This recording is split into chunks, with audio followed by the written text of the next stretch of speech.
You like to have those jeans. My wife is leaving me again for 5 days. Happy me, so I have to take her to the airport. Adios. More grandkids to see. Oh. I'll be here though. Him leaving, he had set up altars in Canaan, Mhm. and him leaving could be seen as an act of great faith. I'm coming back, I still have. He just wanted to find the right place to settle. We can, And so he built these other places in case that's where he was Right, led but then he to goes to settle. Egypt with the full intent that he's coming back to Yeah. inherit God's promise. I mean, and we actually talked, later, and there's a question about him revisiting one of the altars, so yeah. we're almost there. Another day. Question 16 says, read Genesis 12 in light of the fact that Sarai was 65 years old. What insights do you get into Sarai's personality from the fact that she went along with the scheme to save her husband's life? She trusted him. Yeah. She's loyal. She was loyal. She did what she had to do. I think Those are the same things I had. She did what she had to do. I think also, like, she trusted Abraham, she obeyed what he said, but I also think there's a reflection of lack of faith in Sarai also, because she didn't have faith that God would protect them while in Egypt. So I think there's some reflection of a lack of faith in Sarai also. But I don't know if I agree with that, because he was sinning by doing this, and everyone is punished almost except for him for his sin. Sarai's punished, the people, Pharaoh's punished, except for him. He comes out like a rose. Twice. Yeah, I'm not, God does interesting things. So another conjecture. Yes. Would Pharaoh's princes see her, if he had not done this ruse that this is my sister, would he have likely been killed? I mean, I mean, it seems like was the- that normal back then? Yeah, it seems like the kings took what they want. Yeah, Yeah, he's Pharaoh. worried about that, but was that a valid thing to be worried about? I mean, apparently it seems like if his princes saw her, But what did God say? I'm God not, said, I'm gonna make, a nation for you with Sarai. yeah. so had he not done this, it still would have worked out. Yeah. I mean, they would God both would have have to be protected alive them. to make that baby. We don't know exactly how the events would have played out, but I'm sure that they would have made it through even if he didn't lie, because of this promise that God gave That's them. okay. So, Yeah. He just didn't want any physical harm to him. His wife was, Yeah. Yeah, it just seems like a terrible thing to do. yeah. Sure. Question 17. So it says, so the question is, what trouble comes to Abram later as a result of the wealth he had acquired in Egypt?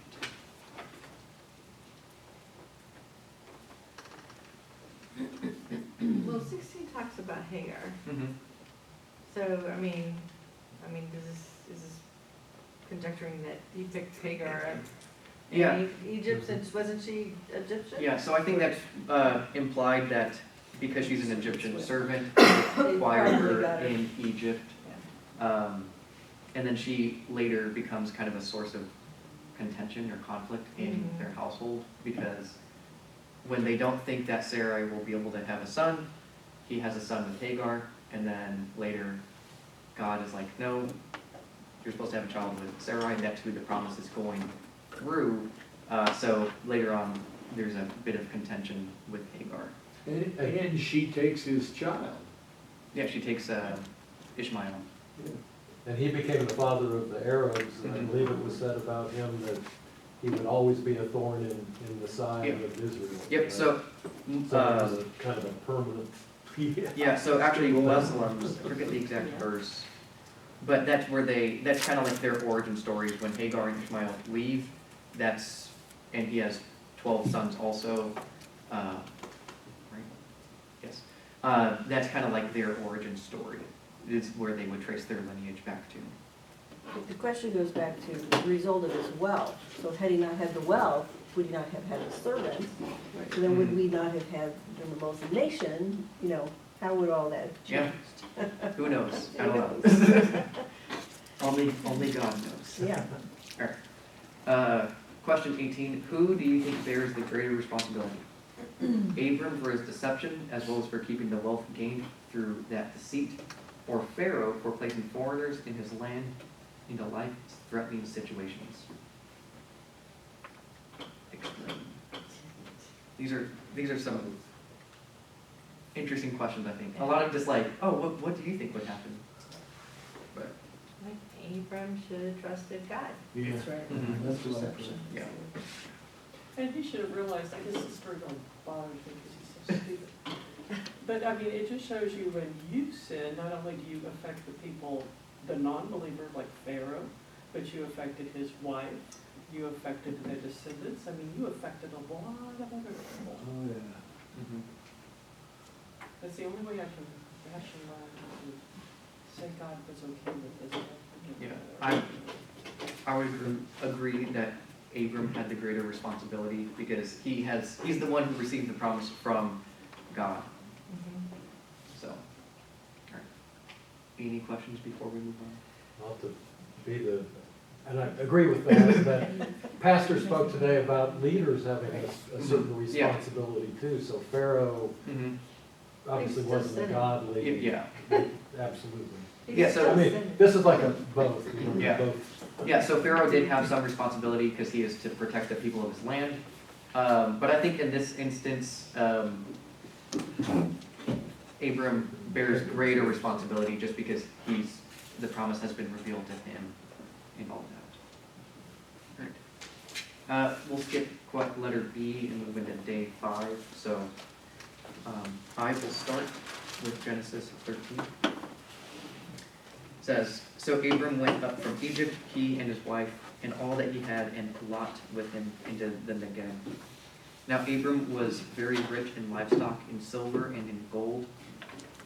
From the Negev, he went from place to place until he came to Bethel, the place between Bethel and Ai, where his tent had been earlier, and where he had first built an altar. There Abram called on the name of the Lord. And Lot, who went with Abram, also had flocks and herds and tents, so that the land could not support both of them dwelling together, for the possessions were so great that they could not dwell together. And there was strife between the herdsmen of Abram's livestock and the herdsmen of Lot's livestock. At that time, the Canaanites and the Perizzites were dwelling in the land. Then Abram said to Lot, let there be no strife between you and me, and between your herdsmen and my herdsmen, for we are kin. Is not the whole land before you? Let's part company. If you go to the left, I'll go to the right. If you go to the right, I'll go to the left. And Lot looked up and saw that the whole plain of the Jordan was well watered, like the garden of the Lord, like the land of Egypt toward Zoar. This was before the Lord destroyed Sodom and Gomorrah. So Lot chose for himself all the Jordan Valley, and Lot journeyed east. Thus they separated from each other. Abram settled in the land of Canaan, while Lot settled among the cities of the valley and moved his tent as far as Sodom. Now the men of Sodom were wicked, great sinners against the Lord. And the Lord said to Abram, after Lot had separated from him, lift up your eyes and look from the place where you are, northward and southward and eastward and westward. For all the land that you see, I will give to you and to your offspring forever. I will make your offspring as the dust of the earth, so that if one can count the dust of the earth, your offspring also can be counted. Arise, walk through the length and the breadth of the land, for I will give it to you. So Abram moved his tent and came and settled by the oaks of Mamre, which are at Hebron, and there he built an altar to the Lord. So question 19, it says, what part of Genesis 13, verses 1 to 4, indicate that Abram may have used the time getting back from Egypt to reevaluate his spiritual priorities?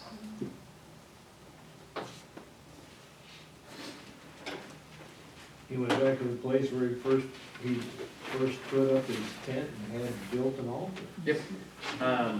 So yeah, the reference of that would be chapter 12, verses 7 to 8. So that's where he built the altar to the Lord and called the place Bethel. And, he called upon the name of the Lord. So he went back to worship God.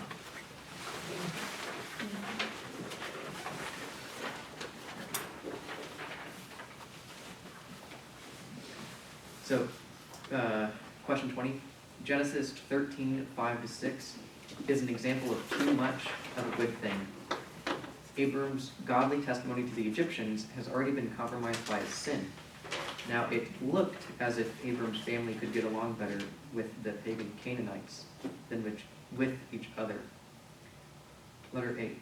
How does Abram propose to settle the conflict? Yeah, let's split up. You let Lot choose. Mm-hmm. Yeah. It's like you break a candy bar in half. If you break it, the other one gets to pick which half. So you're real careful about Yeah. getting that right down the middle. Letter B says, who had the right of first choice of the land? Abraham. Abraham, yep.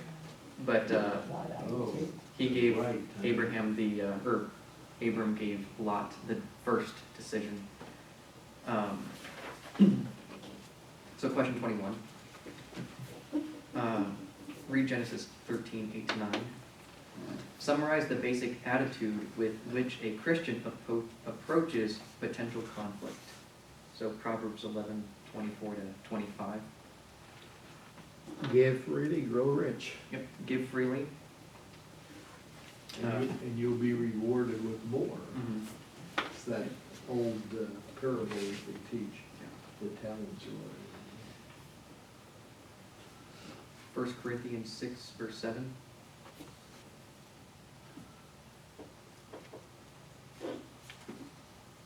Suffer wrong, be defrauded rather than bring a lawsuit. Yep. And I think this is also like a reflection of Jesus' teaching, turn the other cheek. If someone takes your tunic, give them your cloak as well. So I think that's a reflection of that. Ephesians 4. Be patient. Mm-hmm. And then Philippians 2:14. Don't grumble at question. Don't grumble. Do all things without grumbling. These are very straightforward answers to me. Some of them were that way. Yeah. So, question 22 says, at first glance, Lot seemed to get the best of Abram. Tell why you think he did or did not. This is before Sodom and Gomorrah. Yeah. That's because the men of Sodom were sinners against the Lord and were eventually destroyed. Mhm. Yeah. So at first glance, it seems like Lot came out on top because he gets the fertile land. Right. Yeah. But later, God destroys Sodom and Gomorrah, and Lot has to be saved. Wolves So. in sheep clothing. So, question 23. How do Genesis 12:1 and 1 Corinthians 11:19 indicate that some sort of split with Lot was inevitable? God had told him to go from his kindred, Yeah, but he took Lot, right? but then he took some of his kindred with him. Mhm.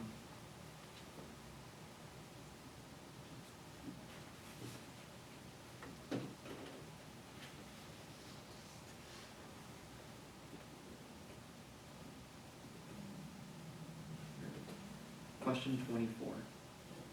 What are the two basic promises God gives to Abram in Genesis 13, 14-18?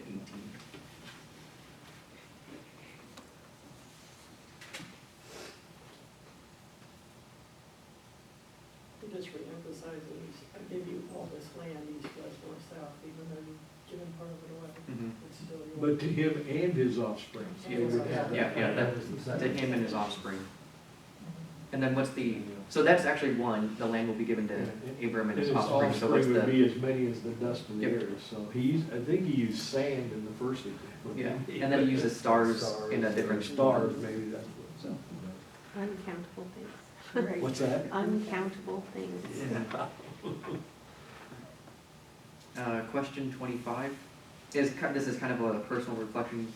When have you seen that God has also blessed you when you treated others according to his will, regardless of their response? It's like a peace of mind. Hmm. There's calm.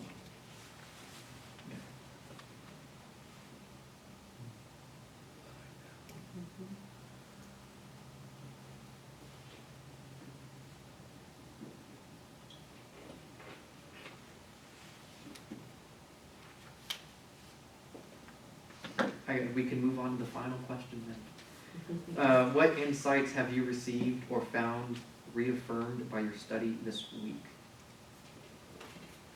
Reaffirmed that this again is my second verse story in the Bible that Abram gave his wife. Those Yeah. stories bother me.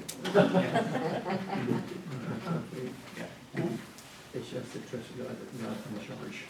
Well, that God stays, That's what I- God keeps his promises. God Yeah, has God the keeps plan, promises. he does the work, You got it. trust him. Right. Don't tell Pastor Schultz we ended early. You know, Vicar, we have in the past, and some of the lessons aren't as long. Yeah. This one was just really like, There was a lot of questions, this is That the were- answer. yeah, and then there's a few words like, what do you think? But really, that wasn't a lot of, more conjecture than anything to be able to just like have a straightforward answer, so. All right, let's end in a word of prayer. Dear Heavenly Father, we give you thanks for this day, that we are able to come together and study your word and learn more about the promises that you gave your people and the fulfillment of those promises. Lord, as we go out and continue the rest of this week, we ask that all things that we do and say are used to glorify you. We ask all of this in your Son's holy name. Amen.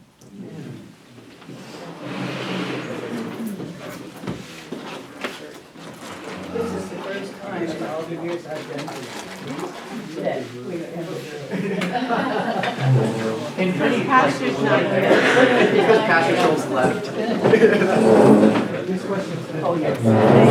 They,